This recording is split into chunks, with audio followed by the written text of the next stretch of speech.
კობახიძესთან მაქვს ესეთი შეთავაზება, რომ მობძანდეს ერთი დღე აი შეხედოს რა არის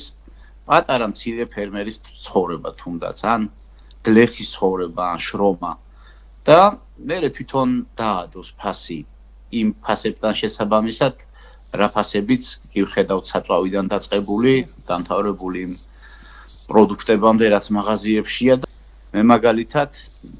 10 ლარად 9 კილო ხორცი ანუ 1 კილო ხორცი 20 ლარად არ არსებობს ეს არის რავი ანუ სიმართლე გითხრათ შეიძლება ანუ იმ რეალობას ხო არ არიან ეგენი მოწყვეტილები არიან რეალობას რაც ხდება ეგენი ხო ჩვენაირი მოკვდავი ადამიანები ვით არ ცხოვრობენ შორენა მაგათ არც პურის ფასი იციან არც საწვავის ფასი იციან იმიტომ რომ მათ ანუ საწვავი მუქთათ აქვთ 10-ის მაგივრად 100 რო ხარჯავენ ხორცს ეგენი არ ყიდულობენ აი სახშიც არ სადილობენ ახლა ეს მაღალი დიდი ელიტა და ასე რომ არც იციან ფასები და ვიღაცამ რავი ეთყობა მრჩევლებიც არ უარგათ რომ ესეთი რამე ურჩია და აი სამწუხაროდ როგორი რაღაც ხდება აი რო უყურებ რა ვიღაცა რაღაცა სისულელეს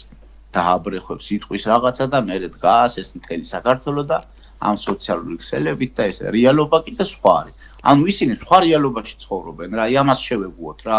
ისინი ვერც დაცვის გარეშე გამოდიან ხალხთან ურთიერთობა არა აქვთ ამათ ხო ესენი არიან კაბინეტებში შეკეტილი და მარტო თავიანთნაირი